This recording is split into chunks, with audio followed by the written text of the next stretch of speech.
ጎይታና ክሕጉሶ ኢሉ ዝበሃል ቤተ መቅደስ ኸስተ ዓይነት ዲዛይን ተሰርሐ ቤተ መቅደስ እዩ መብዛሕትኡ ግዜ ብዙሓት ሰባትስ ህንፃ ቤተክርስትያን ምስራሕ እዩ ብዙሓት ሚልዮናት ለወፀና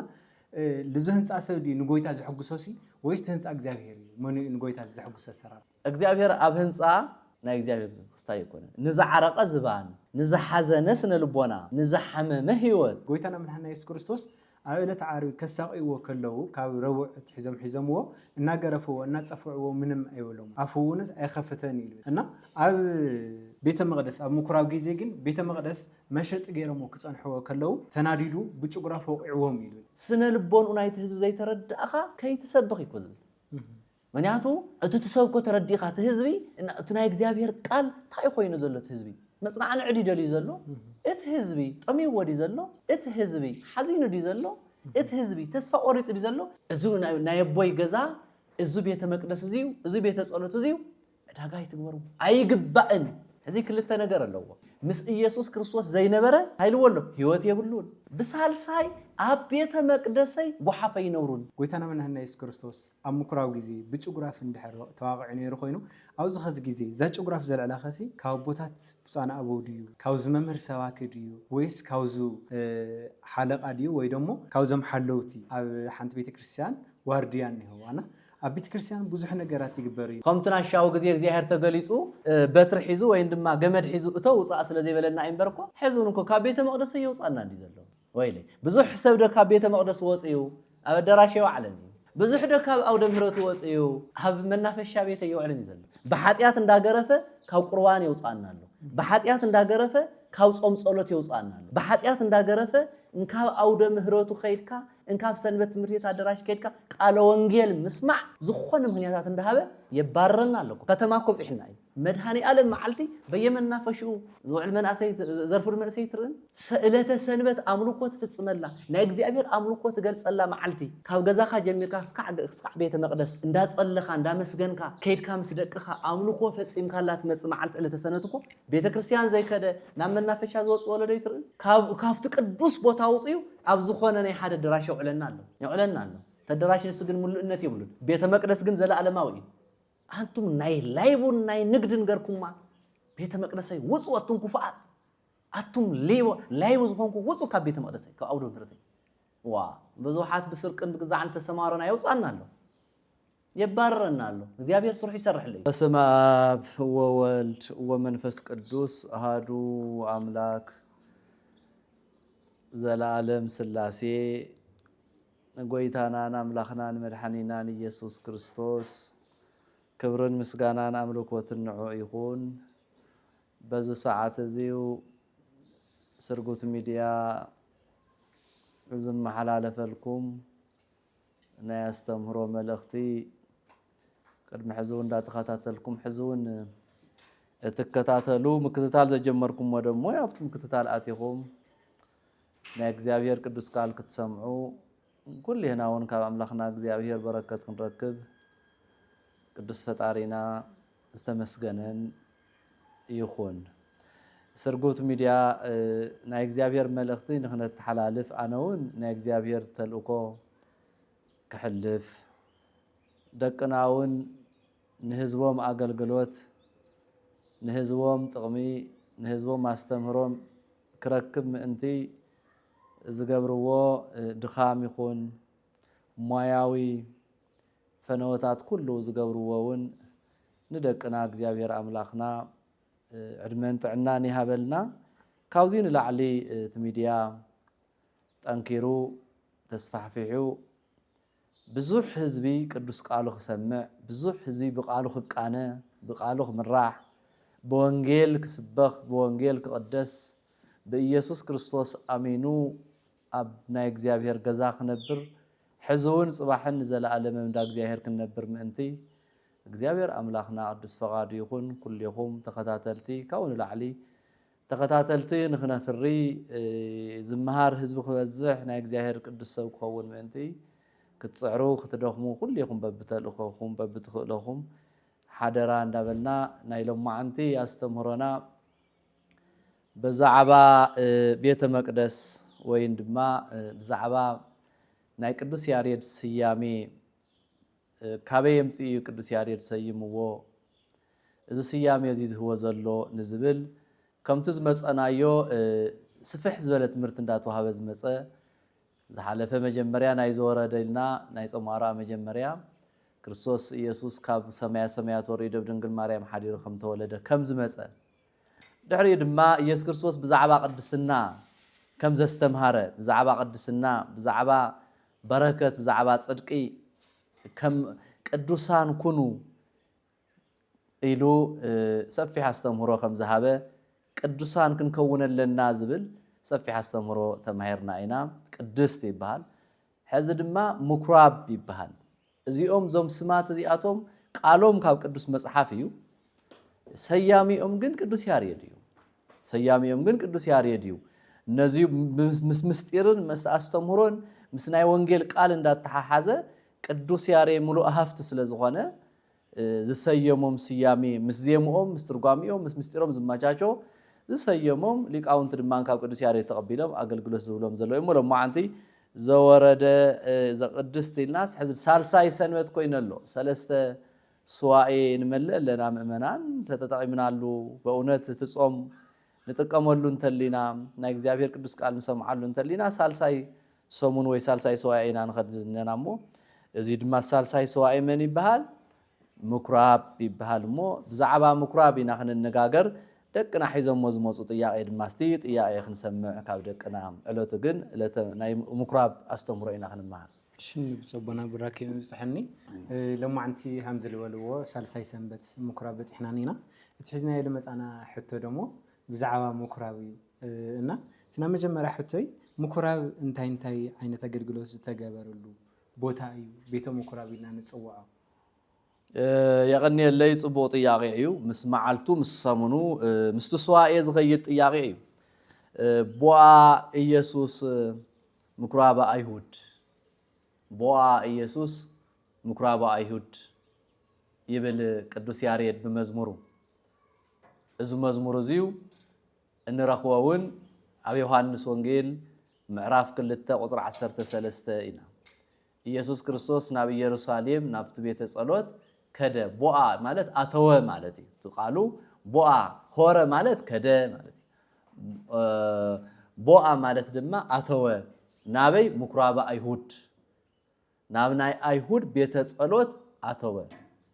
ምኩራብ ማለት ቤተ ጸሎት ማለት እዩ ስለዚህ ቦአ ኢየሱስ ምኩራብ አይሁድ ኢየሱስ ናብ ናይ አይሁድ ቤተ ጸሎት አተወ ማለት እዩ ተቃሉ እቲ ናይ ርእሱ ትርጉሙን ምእታው ናብ ቤተ ጸሎት ምእታው ናይ መን ቤተ ጸሎት ናይ አይሁድ በአምላኾም አሚኖም ዝጽልይሉ ቤተ ጸሎት አይሁድ አተወ መዓዘ በዚ ሰንበት እዚው ኢየሱስ ክርስቶስ ናብ ቤተ አይሁድ አተወ ዝብል ቃልዩ እትቃሉ እዚም እቱ ምኩራብ ወይን ድማ እቱ ናይ ምኩራብ ዝብል እንታዩ ተልናዩ ድማ ቤተ ጸሎት ዝተፈለየ ንጸሎት ብቻ ንአምልኮ ብቻ እንጥቀመሉ ጥቅልል ብዝበለ ድማ ምስ እግዚአብሔር እንነጋገረሉ ናይ እግዚአብሔር ቃሉን እንሰምዓሉ ንሕናውን እግዚአብሔር እንጽዋዓሉ እንነጋገረሉ ድሌትና እንዘራረበሉ ናይ አምላኽ ቃል ንአምላኽ እንደለዮ በትንጽዋዕ ዝደለና እቱ ክገብረልና እንደለዮ እቱ ቅድሰና ዝደለዮ እቱ ኃጢአትና ከንጽሐልና እንደለዮ ቅዳስ መጽዋዒ ንጽዋዕሉ ቤተ መቅደስ ወይ ድማ ቤተ ብሎም ጊዜ ቤተ መቅደስ ተባሂሉ ይጽዋዕ እሱ ድማ ምኩራብ ተባሂሉ ቤተ ጸሎት ማለት እዩ ምኩራብ ማለት እሺኒ ብጸባና ብራከ ምጽሐኒ ድጋሚ ቃልዮት ይስማዕልና ላፍት ኸላይ ለሉ ሕተና ክንኸድኸለና ቤተ ጸሎት እዩ ክንልኸልና ቤተ መቅደስ ለእዩ ኢልና ነርና ህንዲ ዓይነት ቤተ መቅደስ ኸይኒና ናብነት ብዙሕ ጊዜ ካብ ለዓል ህንጻ ሰብለ ንብሊና ህንጻ ቤተ ክርስቲያን ለንብሊናና በህመ እዩ ክንዲ ዓይነት ቤተ መቅደስ ኒና በህመ ይኸዝ ቤተ መቅደስ ስልሲያ ያግንየለ ያው ቤተ መቅደስ ትበሃል ተሎ ያው ክልተ ዓይነት ቤተ መቅደስ አሎ ክልተ ዓይነት ማለት ሓደ ሰብ ከም ትዝበልካዮ ሰብ ቅዱስ ጳውሎስ ስኻትኩምስ ናይ እግዚአብሔር ቤተ መቅደስ ይኹም ኢልኩም ተናገሮ ናይ እግዚአብሔር ቤተ መቅደስ ዝባሃል እትዋና ወይ ድማ በነጋገሩ ኦሪጂናል ዝባሃል ቤተ መቅደስ ሰብ ክርስቶስ ዝሓድረሉ ቤተ መቅደስ ስኻትኩም ስጋኹም ህንጻ እዩ አውሽጥኩም መንፈስ ድማ መንፈስ ቅዱስ ዝሓድሮ ቤተ መቅደስ እዮም ይብል እቲ ካልኣይ በቱ ምኩራብ ዝወልናዮ بناي يسوع كريستوس جنا نهدي سرعة زي سرعة عند هاللوه بقولوا كدان زنبرأي أبني هدي كدان دما بيت مقدس وين بيت كريستيان بيت مقدس وين ما بيت كريستيان تبع ناي كريستيان ناي أماني ناي كريستيان بيسوع كريستوس كريستيان زخانو زسبسبلو بيت كريستيان مالتي أقرب بيلنا وين دما فيليب بيلنا هالناقرت لنا دما مشينا زتفليه بيت مقدس بعد دما قدوس زخانه نصف زخانه እግዚአብሔር ዝምለኸሉ ናይ እግዚአብሔር ቅዱስ ቃል ዝንገረሉ ወይን ድማ ናይ እግዚአብሔር ቅዱስ ስጋ ቅዱስ ደም ስጉን ዝቁረሰሉ ደሙን ዝቅድሐሉ ዝተፈለየ ቤተ መቅደስ ተባሂሉ ድማ ይጽዋዕ ለዚህ እንታልና ያለና ክልተ ኣብ ሰውን ቤተ መቅደስ ተባሂሉ ይጽዋዕ እዩ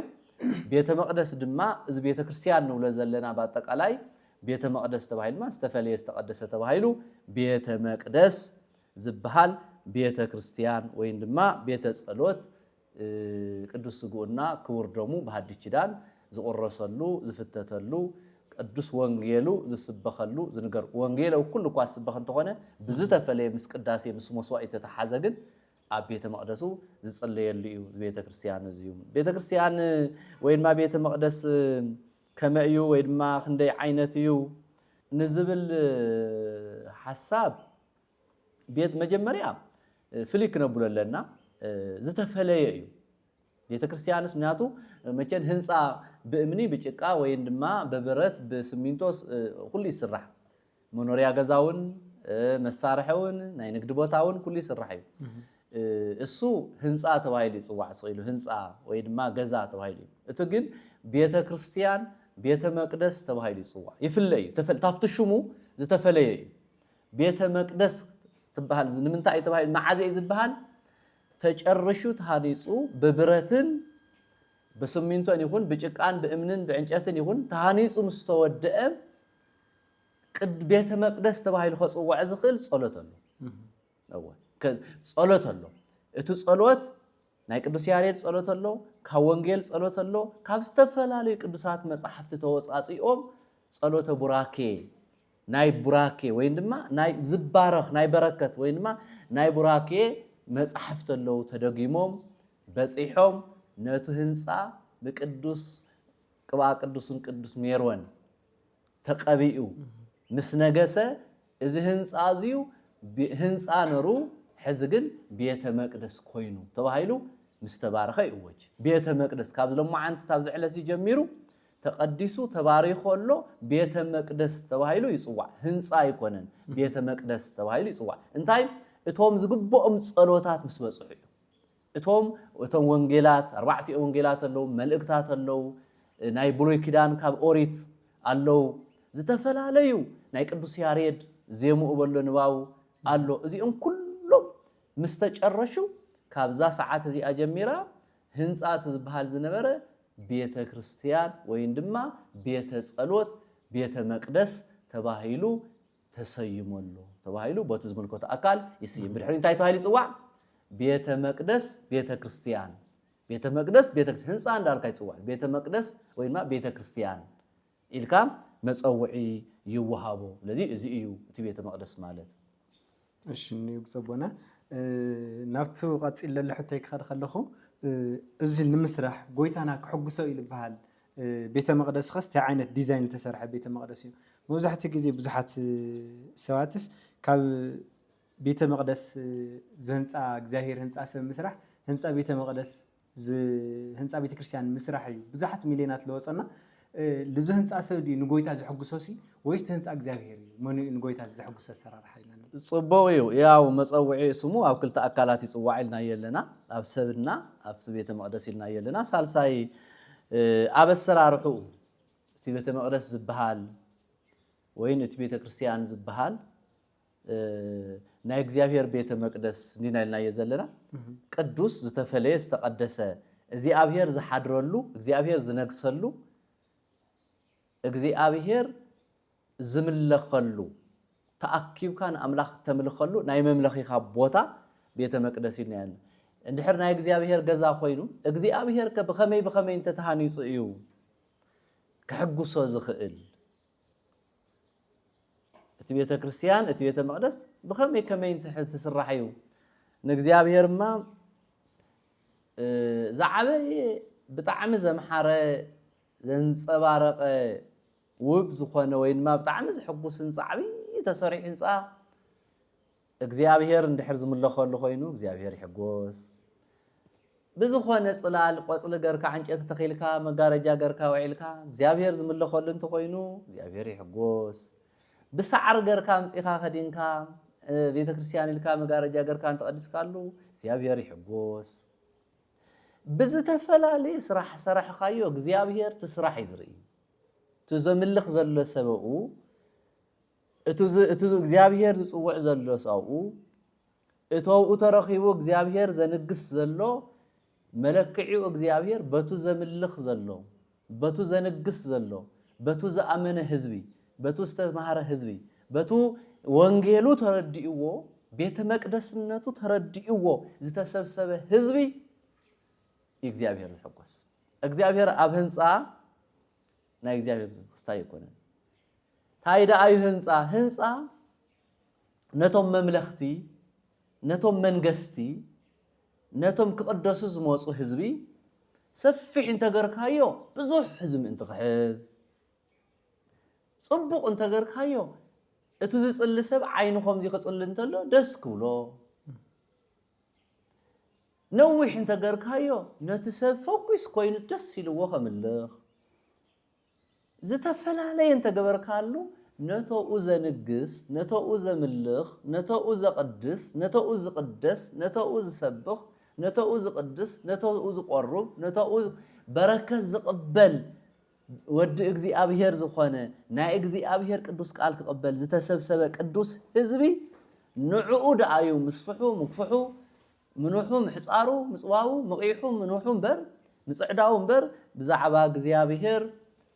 እግዚአብሔር ይምለኸሉ ዶ ስጉእና ደሙ ይቁረሰሉ ዶ ቅዱስ ወንጌሉ ይስበኸሉ ዶ ናይ እግዚአብሔር በረከት አፍቱ ቤተ ክርስቲያን ይፍጸመሉ ዶ ነዳያን ዝተሸገሩ ሰባት ዝሓዘኑ ሰባት ይጽናዕንዑሉ ዶ بقدوس قالو بقدوس وانجيل سراح يسرحلو دو ናይ እግዚአብሔር ጥያቄ እምበር ብዛዕባ ናይ ጥያቄ ናይ ቤተ ክርስቲያን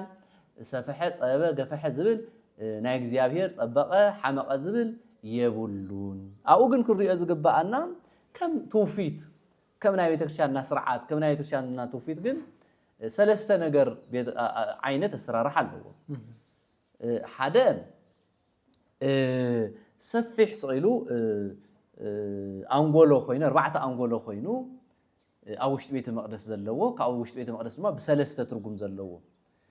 መቅደስ ሙቋም ማህሌት ቅድስት እንዳተባሃሉ ጽውዑ እዚኣቶም ኣለው እዚኡ ናይቶ ቤተ ክርስቲያንና ስርዓት እዮም ብመልክዑ ክሪኦ እንተለና ድማ ሰለስተ ነገር ኣሎ ሓደ ስኢሉ ሰፊሕ ንቅድሚቱ ሞላል ዓይነት ኮይኑ ቤተ መቅደሱ ኣወሰን ኮይኑ እቲ ዘምልኽ ህዝቢ ድማ ብቅድሚት ኮይኑ ዝተሰርሐ ኣሎን ካብ ብሉይ ኪዳን ንሪኡ ኣብ ሓድሽ ኪዳን ኣብ ሓደ ቦታታት ንጥቀመሉ ኢና ብኻልኣይ አንጎሎ ኣሎ ኣርባዕተ አንጎሎ ኮይኑ ከም ታዓንቶ ዘልኳ ውሽጢ ቤተ መቅደስ ዘሎ ብሳልሳይ ድማ ክብ ኣሎ እዚአን ሰለስቲኡ ናይ ቤተ ክርስቲያንና ተሃናንፃ ናይ ቤተ ክርስቲያንና ትውፊት ምስ ናይ ቤተ ክርስቲያንና ናይ ህንፃ ስርዓት ዝተወሃቡ ናይ ተሃናንጾም ኣቃም እዚኣቶም ስርዓት ትውፊታት እዮም እምበር ዶግማ ተባሂሎም ዝተሓዙ ይኮን ስርዓት ቤት ናይ ቤተ ክርስቲያን ተሃናንፃ ስርዓት ተባሂሎም ካብዚ ወፃእ ብዙሕ ዝስራሕ ናይ ቤተ መቅደስ ኣርባዕተ አንጎሎ መስቀል ዝመስል ወይን ድማ ሞላላ ነገር ወይን ድማ ክቢ እዚኣቶም ኣለዉ ለዚ ኣብዚዩ እዚ ይኹን ማነው አንጎሎ ይኹን ክቢ ይኹን ይጽብ ይግፋሕ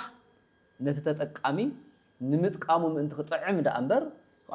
ውሕድ ሰብ እንዳሃለወካ ሰብ ዘይብሉ እንተኾነ እንደምንታይ ህንፃ ህንፃ ከፍተበልካ ምንም ዋጋ የብሉ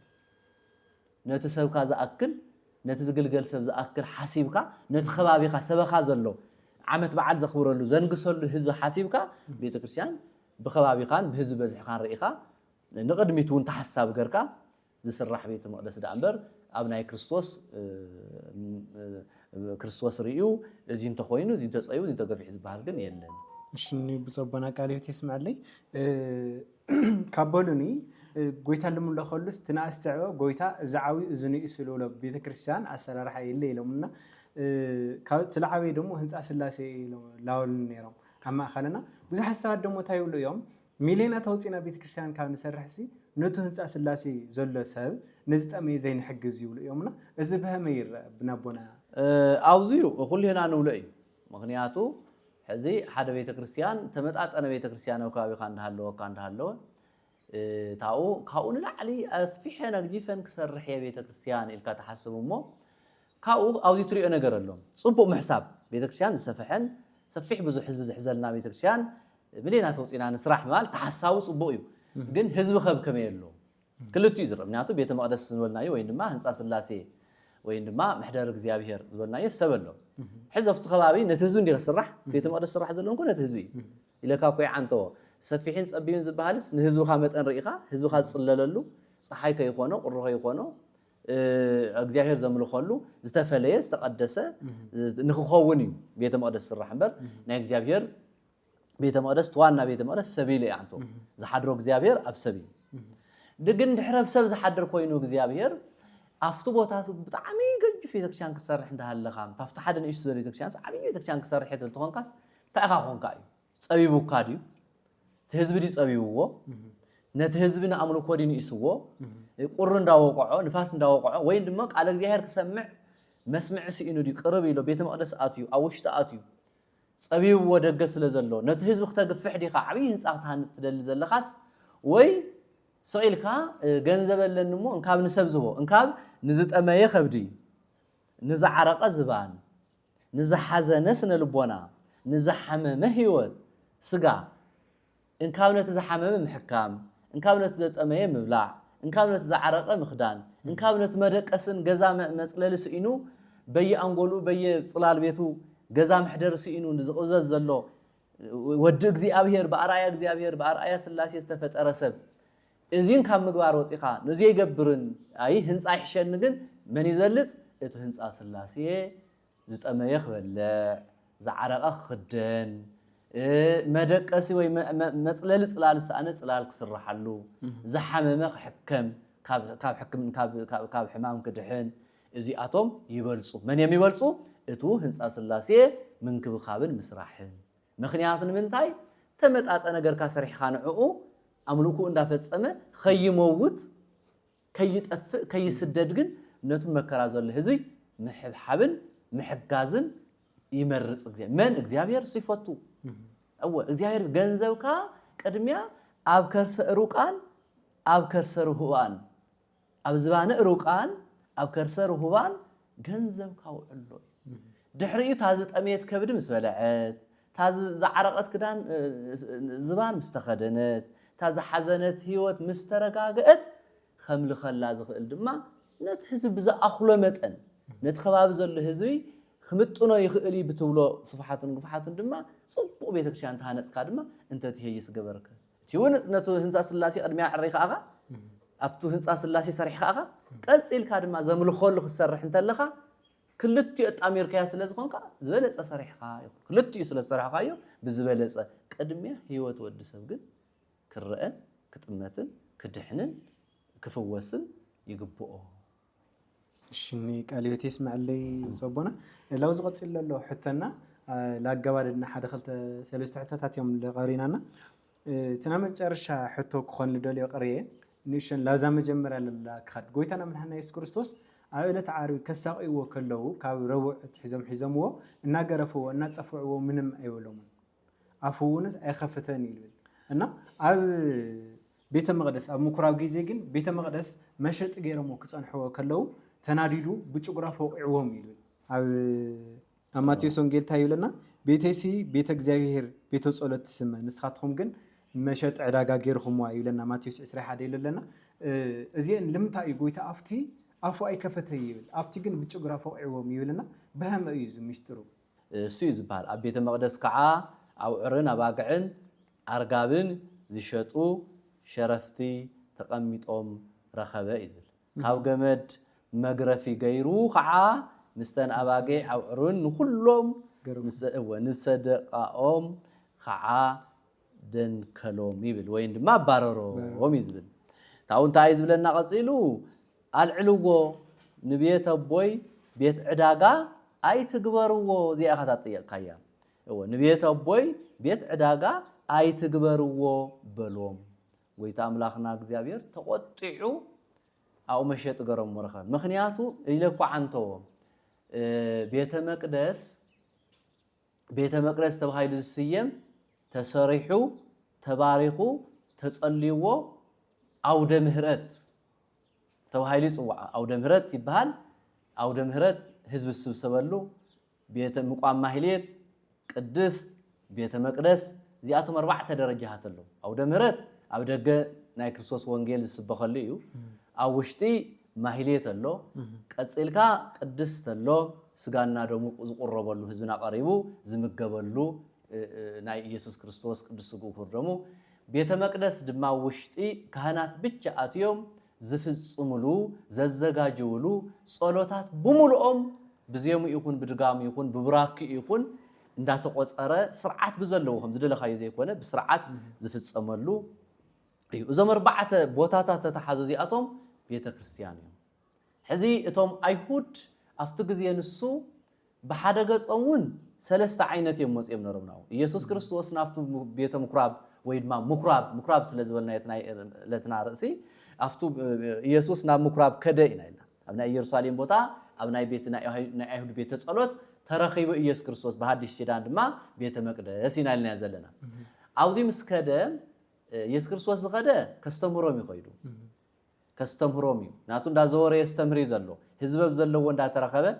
እቲ ህዝቡን ክርስቶስ ዘለዎ ይከብ ክርስቶስ ድማ ፍት ህዝብ ዘለዎ ይርከብ አብዚ እንዳተረኸበ ኢየሱስ ክርስቶስ ቃሉ ይነግሮም ነሩ ቃሉ የስተምሮም ነሩ እንዳምሃሮም እንዳሃለወ ናፍት መንገድ ጽድቂ ናፍት መንገድ ህይወት እንዳመረሖም እንዳነገሮም እንዳሃለወ እቶም ገሊዮም ሰብ አይዚስ ክንደይ ይናገር ክንደይ ከይጥዕምት ድምጹ ክንደይ ከይናገር እንዳበሉ ናይቱ ድምጹ ብቻ ሰምዑ ነሮም ተአኪዩ እቶም ሓደ ዓይነት ድማ ነቱ ኢየሱስ ዝበሃል ብዙሕ ህዝቢ ይከወሎሞ ኣብ ብዙሕ ህዝቢ ድማ መሸጣ ክንረክብ ንኽእል ኢና ብዕራዬ ክገዛለ ይኽእል ርግበይ ክገዛለ ይኽእል ጤለይ ክገዛለ ይኽእል ላሕሜ ክገዛለ ካልኦት ዘሎ ሸቀጣጣይ ብዙሕ ህዝቢ ተኣኪበሎ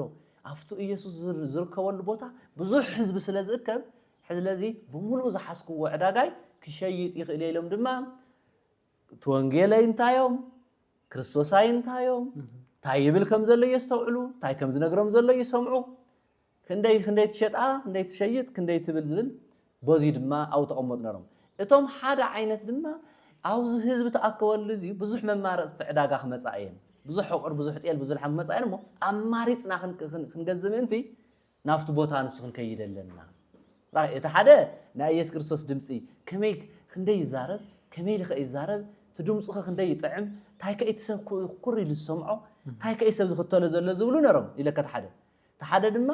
ብዙሕ ዕዳጋ ዝሽየጣ መጻእየን ሞ ኣማሪጽ ክሸይጥ ኢሉ ዝመጸ ነሩ እቲ ሓደ ድማ ብዙሕ ሰብ ይከቢሞ ምእንቲ ክገዝኣለ ኢሉ ዕዳጉ ሒዙ ዝኸደ ነሩ እቲ ራብዓይ ድማ ንኢየሱስ ክርስቶስ ዝኽተል ቅዱስ ቃሉ ወንጌል ቅዱስ ቃሉ ዝሰምዕ ዝመሃር ዝባረኽ ኣብ እግሪ ኢየሱስ ክርስቶስ ከፍ ኢሎም ዝመሃሩን ዝመሃራን ድማ እቶም ትክክለኛ ሐሳባት ድማ ነሩ እቶም ሰለስተ ከንቲ እዮም ነሩ ድምጹነ ይሰምዑውን ገጹነ ይርእዩውን ክንደይ ትሸይጥ ክንደይ ትሸጠለይ እንዳበሉ ኣብ ዕዳጋኦም ዝውዕሉ ኣማሪጾም ብዙሓት ጥያቄታት ጠይቆም ብዕራዮም ሒዞም ዝኸዱ እዮም ነሩ እቶም ሓደ ድማ ያው ብዙሕ ገዛ ረኺቦም ሸይጦም ቅርሾም ሒዞም ዝኸዱ እዮም ነሩ እቶም መበራብዓይ ግን ትክክለኛ ሐሳባት ነሩ እቶም ሰለስተ ከንቲ እዮም እቶም መበራብዓይ ግን ናይ ኢየሱስ ክርስቶስ ሕድ ቃላት ዘውፀን ጸልዩ ዝብል ጽሙ ዝብል ተፋቀሩ ዝብል እመኑ ዝብል ተሓጋገዙ ዝብል የዋሃን ኩኑ ዝብል ሩህሩሃን ኩኑ ዝብል ስለ ጓደኛኻትኩም ሕሰቡ ከም ንጓደኛኻትኩም ከም ባዕልትኩም ረእዩ ዝብል እዚኣቶም ኩሎም ትምህርተይ ጭን ኢሎም ሰሚዖም ካፍታ ግዜ ንሳ ጀሚሮም ቃሉ ሰሚዖም ካብ ኢየሱስ ክርስቶስ ኣይንፍለን ኢሎም ደድሕሪኦም ዝኽተልዎ ደድሕሪ ዝኸዱ ድማ ብዙሓት ህዝቢ ድማ ነሮም ኣፍቱ ጥያቄ ውሽጢ ዘለኹ ኸብራህሮ ስለ ዝደለኹ እምበር ኣፍቱ ቦታ ንሱ ግን ኢየሱስ ክርስቶስ ዘቆጥዕዎ ሰባት ነሩ ካፍቶም ዘቆጥዕዎ ሰባት የነአም ተልና ካፍቶም ዝቆፀርኩም ሰባት እዮም በቃ መሰናኽል ኮይኖም ነቶም ዝሰምዑ ነቶም ዝመሃሩ ሕዝውን እኮ ቤተ ክርስቲያንና እስኻ እንዳምሃርካ እንዳሃለኻ ቦቲ ኻሊእ ድምጽ እንዳስምዑ ዝልሙኑ ትርኢ ቃለ ወንጌል ክሰምዕልካ ኣብ ሓንቲ እምን ከፍ ኢሉ እቶም ኣቦታት ተነዴታት ከፍ ኢለ እንዳሃለዋ እንዳዘወረኡ ኻሊእ ድምጽ ዘስምዑኝ ኣፍቱ ከባቢ ከፍ ዝበለ ሰብ ዕዳጋ ሸይጥኝ ከምዚ ይሰምዕ ሞሽን ኣፍቱ ዕዳጋ ግልጽ ይብል ከምዚ ይሰምዕ ናብ እግዚአብሔር ቃል ናፍቱ ወንጌል ይሰምዕ ሞሽ ብድሕሪኡ ዘሎ ድምጽ ናይ ዕዳጋ ድማ ይሰምዕ ይገርመካ ብቃጭል ኣሎ ብማይክሮፎን ኣሎ ብቃሎም ሓዊሎም ዝልሙኑ ኣሎ ተፈላለየ ዕዳጋ ዝገብሩ ገንዘብ ዝስብስቡ እትየለ ገንዘብ ዝስብስቡ ብዙሓት ኣለዉ ሕዝቡን ኣብ ሓድሽ ኪዳን ባናውን ኣለዉ ለዚ እግዚአብሔር ግልጽ ኢሉ ኣምሂሮ ሜሩ ቀጥል ምናቱ ሰባኺ ተኣከበ ህዝቢ ስነ ልቦኑ ተረድኡ ይሰብኽ እንኳን እንደ ክርስቶስ ግደፍዑ አምላኽና ጎይታና ኢየሱስ ክርስቶስ ኩሉ ህሊናና ዝፍትሽ ዝምርምር አምላኽ ሰባኺ ናይ ክርስቶስ ወንጌል ዝተማሃረ መምህረ ወንጌል እኳ ኣብ መድረኽ እንተወፂ ገርመኩም ነቱ ዝሰብኮ ህዝቢ መጀመርያ ስነ ልቦኑ ይረዳእ እዩ ዝብል ስነ ልቦኑ ናይቲ ህዝቢ ዘይተረዳእኻ ከይትሰብኽ ይኮ ዝብል ምክንያቱ እቲ ትሰብኮ ተረዲእኻ እቲ ህዝቢ እቲ ናይ እግዚአብሔር ቃል ታይ ኮይኑ ዘሎ እቲ ህዝቢ መጽናዕን ዕዲ ደልዩ ዘሎ እቲ ህዝቢ ጠሚው ወዲ ዘሎ እቲ ህዝቢ ሓዚኑ ዲ ዘሎ እቲ ህዝቢ ተስፋ ቆሪጽ ዲ ዘሎ ነዚኣቶም ብሙሉኦም ድማ ናይ እግዚአብሔር ቅዱስ ቃል ኣለዎ ንዝሓዘነ መጽናዕን ኣሎ ንዝጠመየ ተስፋ ኣሎ ንዝተጨናነቀ መረጋግእ መንፈስ ኣሎ ኣብ ቅዱስ ወንጌሉ ዘይተጻሐፈ ንደቂ ሰባት ህይወት የለ ኩሉ ህይወትና መጽሐፍ ቅዱስ ዘሎ ለዚ እዚ ፈሊጥካ ኣኻ ትሰብኽ ክርስቶስ ኢየሱስ ኣብቲ ግዜ ንሱ ክሰብኽ ከስተምር እንተሎ ኣምላኽና እግዚአብሔር ድክሰብኽ እንተሎ ይርኦም እሞ እቶም ብዙሓት ህዝቢ በቃ እንዲያው ንነዚየን ትብል ምስኡ ከምዚ ይብሉ ንነዚየን ትብል ሰባኽ ነዚየን እንዳለ ስለሰብኽ ነዚየን ትብል ክርስቶስ ምስኡ ገማዕ ይብሉ በቃ ካፍታ ገጹን ካፍታ ዓይኑ ዘየላቀቁ ከምዚ ኢሎምና ኢየሱስ ክርስቶስ እንዳሰምዑ እንዳሃለዉ ኣብቲ ግዜ ንሱ ግልጽ እንተበለስ ميت خشيت آية سلسة ميت خشيت إيه عسرة خشيت إن دابل هو زولو أفتو نتوهز مسمع قليمه تاو شاو زي تقطع شاو تقطع بالمو مستقطع كاب جمد مغرفي غيرو خعابل مستن أباقع أو عرن نخلهم كاب بيت مقدس أو صوم مستن إنساتات حويسو سبس إنسوس بحدا غرو بجغراف وين ما بجمد نداغرفه أو صوم እንዳገረፈን ካፍቲ ቤተ መቅደስ አውጽዩ አባሮሮም ንወርቂ እቶም ሸረፍቲ ፈህ አበሎም ሰደቃውን ከአ ደንከሎ ማለት ተሐዋወሰ ኩሉ ድብለው ኢሉ ተሐዋወሰ እግዚአብሔር ዘቆጥዖ ግን ምክንያቱን ኩሉ ግዜ የለዎ ኩሉ ግዜ ንዕዳጋ ንስራሕ ግዜ የለዎ ንዕረፍቲ ግዜ የለዎ ንጸሎት ግዜ የለዎ ናቱስ ኣብ ገዛኻ ንስጋኻ ትሰርሓሉ ንዕዳጋ ትኸደሉ ግዜታት ኣሎ ናብ እግዚአብሔር ከይድካ ናይ እግዚአብሔር ቅዱስ ቃል ብቻ ትሰምዓሉ ድማ ተወሰነ ሰዓት ድማ ኣለካ ዞም ሰባት እዚኦም ተወሰነ ሰዓት ንእግዚአብሔር መሃብ ኣይከኣሉ ንእግዚአብሔር ካብ ኣይከኣሉ ካው ኢየሱስ ክርስቶስ ካብ ምስትምሃር ምስ ቋርጸኩ ከዱ ኮይም እንየለም ኮይ ግዜታት ታ ግዜ ንሳ ግን ናይ ክርስቶስ ወንጌል ዝስማዓላ ብቻ ዳእምበር ካሊ ዕዳጋ ትሰርሓላ ስለዘይኮነ ኢየሱስ ክርስቶስ ተቆጥዑ ኣቱም ኩፋኣት ወሎም ሕዚ ካብዚ አልዕልዎ ንቤት አቦይ ቤት ዕዳጋ ኣይትግበርዎ ብሎ እዙ ናይ አቦይ ገዛ እዙ ቤተ መቅደስ እዚው እዙ ቤተ ጸሎት እዚው ዕዳጋ ኣይትግበርዎ ኣይግባእን ሕዚ ክልተ ነገር ኣለዎ ሓደ ነቶም ናይ ኢየሱስ ክርስቶስ ቅዱስ ቃሉ ቅዱስ ወንጌሉ ዘይሰምዑ ነቶም በእምነት ኢየሱስ ክርስቶስ ዘይነብሩ ነቶም በቱ ህይወት ዝኾነ ኢየሱስ ክርስቶስ ቅዱስ ቃሉ ዘይምገቡ ካብ አምላኽና ካብ ጎይታና ካብ ኢየሱስ ክርስቶስ ዘይውለዱ ምስ አምላኽና ምስ ኢየሱስ ክርስቶስ ክነብሩ ዘይደልዩ ቤተ መቅደስ ምዃኖም ዝረስዑ ህንጻ ስላሴ ክርስቶስ መንፈስ ቅዱስ ዝሓድሮ ህይወት ስጋ ምህላዎም ዘይተረድኡ ሰባት መጨረሻው በፍርድ ጊዜ ሁሩ ርጉማን እምኔ ውስተ እሳት ዘለዓለም አቱም ኩፋት እግዚአብሔር ዘይተምልኹ ፈጣሪኹም ዘይትእዘዙ ቅዱስ ቃል ወንጌል ዘይትሰምዑ ብዕብዳንን ብዝላን ብስኽራንን ብኽፍኣትን ብጭካኔን ጾም ጸሎት ዘይትፈልጡ ኩፋት ርጉማን ኪዱ ኣነ ይፈልጠኩምን ናብ እሳት ዘለዓለም ናብ ስቃይ ናብ መከራ ኪዱ ኢሉ እንተባረሮም እንተሎ ናይ መጨረሻ ናይ ፍርድ ጊዜ እዩ ዝነግሮም ዘሎ ናይ መጨረሻ ናይ ፍርድ ጊዜ ምስ ኢየሱስ ክርስቶስ ዘይነበረ ታይልወሎ ህይወት የብሉን ምሳይ ዘይነበረ ህይወት የብሉን ምሳይ ዝነበረ ግን ኣነውን ምስኡ ክነብር ንዑ ድማ እንታይ ኢሎም ብሩካኑ ለኣወየ ትሮስ መንግስተ ሰማያት ኣቱም ብሩኻት እንደቀቦይ ናይ ኣቦይ ንዕበሉ መንግስተ ሰማያት ንዓኻትኩም እያ ተዘጋጅሃልኩም ብጸሎት ጊዜ ብጾም ጊዜ بقال እግዚአብሔር بقدوس ወንጌል مسمع ጊዜ بقدوس መንፈስ አውሽጥኩም በመረዳእ ጊዜ ንዝጠመየ በመብላዕ ንዝዓረቀ በመخدان ንዝሐዘነ በመጽንዕና ሩህሩሃት የዋሃት ኮንኩም ና ኢየሱስ ክርስቶስ ለቢስኩም ዝጸናሕኩም ዝተቀመጡ ዝነበርኩም አቱም ብሩኻት ንዑ መንግስተ ሰማያት ተዘጋጅልኩም ኃጢአትኩም ተሐጽዩ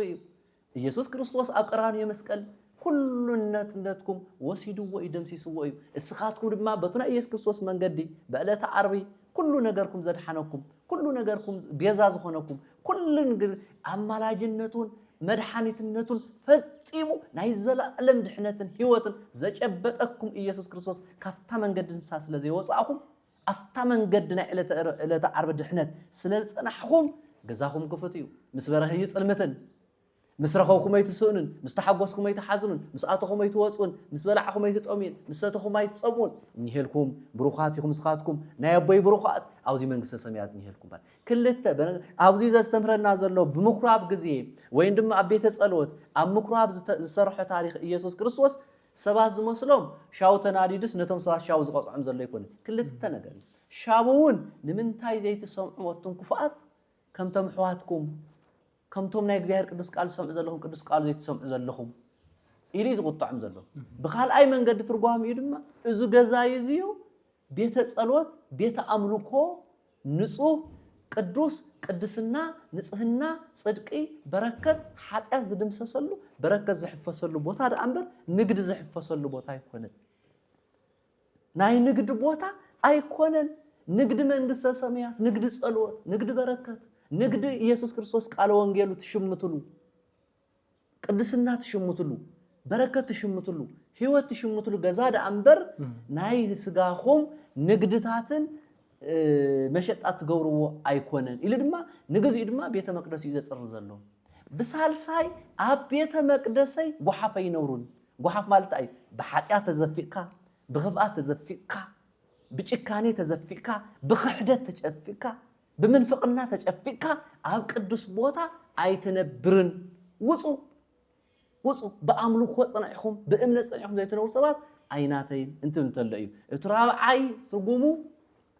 መጨረሻ ኢየሱስ ክርስቶስ ንፍርድ ክመጽ እዩ ገዲም ከወለዲ ተባሂል ተወሊዱ እዩ ስቀል ተባሂል ተሰቂሉ እዩ ከአርጊ ተባሂል አሪጉ እዩ ዳግም ዝመጽ ዝሕዚ ንፍርድ እዩ አፍቲ ፍርድን እሱ ጊዜ እንትመጽ እንተሎ ቅዱሳን ብሩካን ና መንግስተ ሰማያት ርጉማን ጸልሙታን ድማ ናብ ሲኦል ወይ ድማ ናብ መከራ ፍርድን ክፈሊ ኃጢአትን ጻድቅን ክፈልየሉ ዝመጽ ጊዜ ሕዝን ንኩሉ ፀሐይ ይብርሃሉ ንኩሉ ዝናም ይወይ ዘል ንኩሉ መከራይ ንኩሉ ምቸት መጨረሻ ግን እዚ ክፈልየሉ ዝመጽ ነገር ዘሎ ሻው አቱን ኩፋአት ርጉማን ቃለይ እንዳሰማዕኩም ወንጌለይ ዘይተማሃርኩም ቅድስና ዘይሐስኩም ቤተ መቅደሰይ ዘይትፈልጥዋ እታ ቤተ መቅደስ ሰውነትኩም ዘርከስኩማ ኩፋአት ዝኾንኩም ሰባት አቱን ኩፋአት ኪዱ ናፍትናይ ዘላለም መከራ ኢሉ እንዳገረፈን አኪቡ ልክ ከምቱ ወርቅን ሰባትን እንስሳታትን አኪቡ ናብ ሓደ ቦታ ውጪ ዘባረሮም ካፍቶስታይ እንካብ ናይ እንዳ እግዚአብሔር ገዛ ካብ እግዚአብሔር ቦታ ወጪዮም ናብ መከራ ዝኸድሉ እቶም ብሩኻት ድማ ናብ እንዳ እግዚአብሔር ዝኣትሉ ምሳሌ ወይ ድማ ትርጓሜ እዚ ዝህብ ኣብ ቤተ መቅደስ ወይ ድማ ኣብ ምኩራብ ዝገበሮ ተኣምራት ዘምጾ መግረፍቲ እንዳገረፈ ኸውጾም ዝኸኣለ በርባዕተ መንገድታት ይትርጎም ሽኒ ቃልዮት ይስማዕልና ብሰቦና ላውዝና መወዳእታ ሕቶ በጽሐነኹ መዝሙረ ዳዊት 69 ወይም ደግሞ 68 ታይብልዩ ቅናት ቤትኻ በልዕኒ ጸርፊ እቶም ጽፍዑኻ አባይ ወዲቁ እዩሞ ይብል ላምታይ ከምጻ ደለ እዛ ነገር እዚያ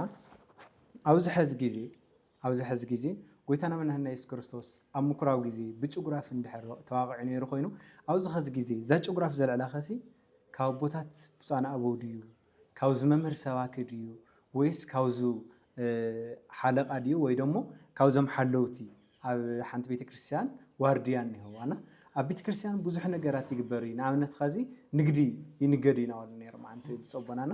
እዚኣ ዛ ጭጉራፍ እዚኣ ኸ መን ይለላ ብዛለለና ያ ግዜ ኸ ብጣዕሚ ሕዚ ሓደ እቱ ነብየ እግዚአብሔር ዝተናገረ ጽቡቅ እዩ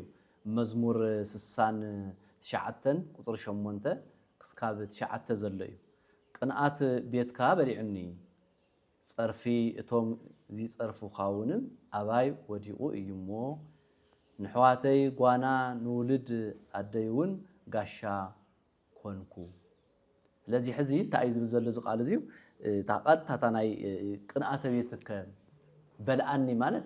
ቅንኣት ያው ቅንኣት እዩ ምቸን ሓደ ወላዲኻ ወይ ሓንቲ ዲኻ ወይ ዝኾነ ትፈትዎ ውላድካ ይኹን ሓውካ ይኹን ጽቡቅ ኮነ ልቃኻ ትርኢ እዚ ቤተ መቅደስካስ እስኻ ጽቡቅ ገርካዮ ቅዱስ ገርካዮ ዝተፈለየ ገርካዮ እንዳሃለኻ ቤተ ዕዳጋ ምዃኑ ሓዚነ ቤተ ዕዳጋ ምዃኑ ሓዚነ በሊዕኒ ማለት ድማ ሓዚነ ተሰሚዕኒ ማለት በሊዕ ተሰሚዕኒ መቅንኣተ ቤት ከበልዓኒ ተሰሚዕኒ ለዚ ነዙ ናይ ቤት ካዝዩ ከምኡ ክኸውን ኣይነበሮን ኢሊ ዝሓዝ ዘሎ ኣብዚ ግዜ እዚ ድማ ህየብ ሃድሽ ኪዳነ ባና እንተ መፂና ስካዕ ዘሎ ድማ እግዚአብሔር ባዕሉን ገሪፉ ተፈላለየ ትርጉም ዝሃብናዮ ገሪፉ ቤተ መቅደስ ኩሉ ነገር ዘይግባእ ምዃኑ ክፍኣት ዘይስራሐሉ ጭካኔ ዘይስራሐሉ ሓሜት ዘይሕመየሉ ዕዳጋ ዘይኾነሉ ቤተ መቅደስ እዩ ዘሎ ሕዚ እውን ኣብ ናይ በየቤተ ክርስቲያናቱ ብዕዳጋ እንዲያው ስኢልካ ኣይኮነን ብድምፅን ብጫዕጫዕታን ልክዕ ከም ሓደ ናይ ዕዳጋ ቀዳም ዕዳጋ ሰኑ ዝመስል ኣብ ቤተ ክርስቲያን ዝኸውን እዩ ርግጥ ክልተ ነገር ኣለዎ እዚ መጨን ሓደ ግዜ ናይ ዓለም ሕጉን ይገዛእካ እንዲ ኣፍታ ቤተ መቅደስ ውሽጢ ኣቲኻ ኣብ ውሽጢ ኣውደ ምህረት ኣቲኻ ምሻጥ ብብዙሑን የለን ኣብ ሓደ እምበር ብዙሑን የለን ዘዕኛሃት ኣይእትውወን ኣብ ማሕደር ሰብካ ጉባኤ ከላኸሉሉ እዮም ይሕልውዎ እዮም ኣፍታ በራ ውፅእ ኢልካ ግን ናይ መንግስቲ ቦታ እዮም ሕዚ መቸሎሚ ካብ መንፈስ ውፅእ ኢሉ ክልተ ነገር ህዝቢ ኢና ዘለና ናይ እግዚአብሔር ጸጋ ናይ እግዚአብሔር መንገዲ ሰባት ከይተሐንኩል ንሰባት ምሕንኮል ከይትኸውን ተጠንቀቕ ይዝልት ወንጌል ግን ንሕና ከምኡ ስለ ዘይረዳእና እዚ ኮ ናይ መንግስቲ መርየት እዩ እዚ ኮ ዕዳጋን ትገብርታ ኤቲካስኻ ስርዓት ግበር ረይናትካን ኢሎም ተሟጉይቶም ናብ ዘይኮነ ክስታት ዝእትውኻውን ኣሎ እዚ ብምስካፍ ነቲ ናይ ዓለማዊ ሕጊ ነዚ ናይ ዓለም እዚ ሕጊ ናይ ሰብ ሕጊ ብምስካፍ እቶም ሕልቕ ይኹኑ እቶም ዘብዐኛሃት ይኹኑ ኣይንኽእወን ብስሩ ሕጊ ከም ጥራይ ክንሪኦ ዘለና ግን ይፍቀዶ እንተኮይኑ ግን ኣይፍቀድን ጥልል ብዝበለ ኣይፍቀድን ቅዱሳን ዘሕዘነ እግዚአብሔር ዘቆጣዕ ነቢያት ዘሕዘነ እግዚአብሔር ዘቆጣዕ እግዚአብሔር ቁጥዑ ዝገለጸሉ ይኮ ስራሕ እዚ እግዚአብሔር ዘቆጣዕ ኮይኑ ኣይድልን ዛ መጽሓፍ እዚ ኣዘንብብ ዝርድኦ ሰብ እንተኮይኑ ከመይሎ ኣብ ከባቢ ቤተ ክርስቲያን ዕዳጋ ክገብር ይኽእል ወላ ብዙሕ እንተሸጥካ እኮ ዘይናዕኻውን ኮን ይኽእል ሓደ ድሌዋው ነፍቱ ክወስድ ይኽእል ሕሊፉን ክወካ ይኽእል እግዚአብሔር ስለዚ ዘይምርዳእ ኣሎ ህዝብና ዘይምርዳእ ኣሎ ክተርድኦ ኢልካውን ትናይሎም ትውልዲን እሽተይ ከቢድ ኣሎ ንሕና መምህራኑን ጠቕላላ ኩሉ ህይወትና ንኽነርድእ ኢልና ይንደክምን ዘለና ስንፍና ኣሎ ተወለዶውን ኣየናያት ሕጊ እዮም ኣየናይ መጽደቕ ሕጊ ኣየናዮም ናይ ትሩፋት ስራሕ ኣየናዮም ናይ ጸሎት ናይ ስግደት ስራሕ ኢልና ምጥያውን ሽግር ኣሎ ደካማታት ትውልድ ዝበዝሕናዮ ግዜ ኢና ዘለና ኩሉ መምህር ወሎ ተወለዶ ወሎ ስለዚ በዚሁ ምክንያት ኣባናውን ኣፍቱ ናይ ምኩራብ እግዚአብሔር ዝረአዮ ኣባናውን ይረአሉ ኣባናውን ይኸደሉ ግን ከምታ ዝበልኩ እያ ኣብዚኣም ስራሕ ኣብዚኣ ኣፍተን ክፉኣት ስራሕ ዝከታተል ኣፍተን ክፉኣት ስራሕ ኢዱ ዝእቱ ሰብ ግን ታ መግረፍተይ ይተርፍን ኣቱም ርጉማን ረሓቁን ካብ ገዛይ ዝብለሉ ሕዝውን እኮ ይፍለጠና ንበር እኮ ይርሓቐና ይህሉ ከምቲ ናሻው ግዜ እግዚአብሔር ተገሊጹ በትሪ ሒዙ ወይ ድማ ገመድ ሒዙ እተው ውፃእ ስለ ዘይበለና እምበር እኮ ሕዝውን እኮ ካብ ቤተ መቅደስ የውፃና እንዲ ዘሎ ወይለ ብዙሕ ሰብ ደ ካብ ቤተ መቅደስ ወፅዩ ኣብ ኣዳራሽ ይዋዕለኒ ብዙሕ ደ ካብ ኣውደ ምህረት ወፅዩ ኣብ መናፈሻ ቤት ይዋዕለኒ ዘሎ እለተ ሰንበት በየመናፈሻው እንትሻራታት ይተረን ዲኻት መንሰይ ሕዝውን እኮ ኢየሱስ ክርስቶስ ሞፂ ኣነ ባረካ ስለ ዘይበለና ከምቲ ናይ ምኩራብ ኣይሁድ ኣብ ምምሃር ምስትምሃሩ ኣብ ዘመነ ኣስተምህሮ እንዲሻው ዘመነ ኣስተምህሮ ስለ ዝኾነ እዩ ኢየሱስ ክርስቶስ ተገሊጹ ሕዚ ግን ተገሊጹ ስኻኣቶስ ካውፃ ኣይኮነን ዝብለና ዘሎ እንተስተውዒልናዮ ግን ሕዚ እውን እንዳገረፈ ይውፃልና ብሓጢያት እንዳገረፈ ካብ ቤተ መቅደስ ይውፃልና ብሓጢያት እንዳገረፈ ካብ ቁርባን ይውፃልና ብሓጢያት እንዳገረፈ ካብ ጾም ጸሎት ይውፃልና ብሓጢያት እንዳገረፈ እንካብ ኣውደ ምህረቱ ኸይድካ እንካብ ሰንበት ትምህርት ቤት አዳራሽ ኸይድካ ቃለ ወንጌል ምስማዕ ዝኾነ ምክንያታት እንዳሃበ የባረረና ኣለኩ ከተማ ኮብጽሕና እዩ ከተማ ኮብጽሕና እዩ ዓበይ እግዚአብሔር ዝነግሶን መዓልቲ መድኃኒ ዓለም መዓልቲ በየመናፈሽኡ ዝውዕል መንእሰይ ዘርፍር መንእሰይ ትርን ሰእለተ ሰንበት አምልኮ ትፍጽመላ ናይ እግዚአብሔር አምልኮ ትገልጸላ መዓልቲ ካብ ገዛኻ ጀሚርካ እስካዕ ቤተ መቅደስ እንዳጸለኻ እንዳመስገንካ ከይድካ ምስ ደቅኻ አምልኮ ፈጽምካላ ትመጽእ መዓልቲ ዕለተ ሰንበት እኮ ቤተ ክርስቲያን ዘይከደ ናብ መናፈሻ ዝወጽእ ወለዶ ይትርን ሕዝውን እኮ ብተዘዋዋሪ ይገርፈለ እግዚአብሔር እኮ ካብ ቤተ መቅደስ እኮ ይውጸለ እዩ ካብ ኣውደ ምህረት እኮ ይውጸለ እዩ ሰባት በዓልትና ዝወጻና ይመስለና ይህል ይሆን በዓል ዝወጽ የለ በዓልማ ንቤተ ክርስቲያን ጸልዓ የለ ንእግዚአብሔር ጸልይ የለ ምስ እግዚአብሔር ሕቁፍ ምንባር ጸልይ የለ ብዘይተፈለጠና ምክንያት በዓልትና ዝወጸና ወይ ድማ ዘቃለልና ንወንጌል ምን ከቃልሎ ንምኩራብ ወይ ድማ ንቤተ መቅደስ ምን ከቃልሎ ክርስቶስ ዝቀደሶ ፍጡር ከቃልሎ ይኽእል አይኽእልን እግዚአብሔር ስጉእ ዝቁረሰሉ ደሙ ዝቅዳሐሉ ቅዱስ እግዚአብሔር ቅዱስ ኃያል ቅዱስ ሕያው ዘኢይመውት ዘተወልደ ማርያም ቅድስት ድንግል ዘተሰቅለ ቅዱስ እግዚአብሔር ዝተሰቀልካ መድኃኒ ዝኾንካ ዘተንስአ እሙታን እንዳተባሃለ ዝምስገነሉ ዝምለኸሉ ቤተ መቅደስ ፎቲ ካደ ትወጽእ ይመስለካ ፎቲ ዝወጽእ የለ ገሪፉ በኃጢአት ገሪፉ ካፍቱ ቤተ መቅደስ ከአውደ ምህረት ይወጻል ካፍቱ ቅዱስ ቦታ ውጽዩ ኣብ ዝኾነ ናይ ሓደ ድራሽ ይውዕለና ኣሎ ተደራሽ ንስ ግን ሙሉእነት ይብሉን ቤተ መቅደስ ግን ዘለዓለማዊ እዩ ታይዲ ልዋ ዘሎ ቤት የሰብ ቤተ ጸሎት ተሰመይ ልዋሉ በቃ አንቱም ረሰይኩማ ቤተ ባእተ ፈያት አንቱም ናይ ላይቡን ናይ ንግድን ገርኩማ ቤተ መቅደሰይ ውጹ አቱም ኩፋት አቱም ላይቡ ዝኾንኩ ውጹ ካብ ቤተ መቅደሰይ ካብ ኣውደ ምህረት